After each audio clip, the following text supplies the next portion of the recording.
In a quiet village wrapped in golden fields and whispering palm trees, lived a young couple, Adana and Chima. Their hut was small, their farm modest, but their hearts were rich in love. Every morning, Chima would rise before the sun, tilling the earth while Adana swept the compound, humming softly as smoke from the cooking fire curled into the dawn sky. "As long as I breathe," Chima often said, "you will never lack love." His words were simple, but to Adana, they were everything. Yet, over time, love began to feel small beside the glitter she saw in other women's lives, their gold bangles, fine wrappers, and perfumes that spoke of faraway cities. One bright afternoon, as the market buzzed with laughter and bargaining voices, Adana's eyes caught a store she had never noticed before. Behind it stood a mysterious old woman, cloaked in dark fabric, her hands tracing patterns in the dust. The air around her shimmered faintly. "Come, my daughter," the woman called. "I sell things the eyes cannot see, even love." Adana laughed nervously. "Love? That cannot be sold." But the merchant's eyes gleamed. "Oh, it can, and it can be bought too, for the right price." A chill passed through Adana. She left quickly that day, but her heart carried those words home. That night, under the glow of the oil lamp, Adana sat watching her husband sleep. His hands, rough from labor, rested gently beside her. Their mat was thin, and her heart whispered, "Love doesn't fill empty pots." Dreams of gold and luxury danced before her eyes until greed silenced love's voice. By dawn, she had made her choice. Adana met the merchant by the forest path, where birds sang and mist hugged the ground. The merchant laid a black cloth on the earth and spread charms across it. "To sell love, you must give me something that holds your husband's heart." With trembling hands, Adana removed the red waist bead Chima had given her on their wedding night. The merchant smiled a cold smile.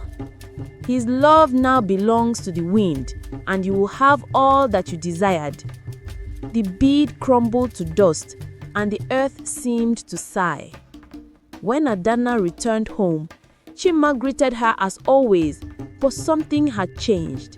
His voice was calm, too calm. His eyes, once filled with warmth, now looked through her, not at her. That night, when she reached for him, he turned away gently. "I am tired, Adana," he whispered. "I don't know why." Her heart clenched with fear. The silence between them grew heavy, thicker than the darkness itself. This is the first time her husband is saying this to her.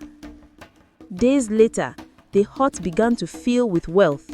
Gold bracelets appeared in her basket, fine wrappers in her chests. Neighbors whispered in envy, but Adana's laughter had gone. The gold was beautiful, yet every touch felt cold. She sat among treasures, her heart emptier than before. Love was gone, and all that remained was the echo of her own choices. Desperate, Adana rushed back to the market. The merchant stood in her stall, as if she had been waiting all along. "Please," Adana cried, "take your gold back. Give me my husband's love." The merchant shook her head and said, "Love once sold cannot be bought again, unless you give your heart to replace what you sold." Adana's breath caught. Her heart for his love. It was the only way. By the river's edge at sunset, the merchant held a silver blade that glimmered like moonlight.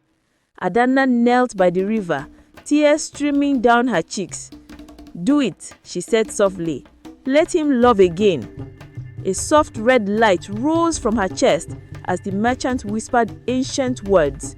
The world spun, the air hummed, and there was a heavy downpour, and far away in their huts, Chima gasped as warmth flooded his heart once more.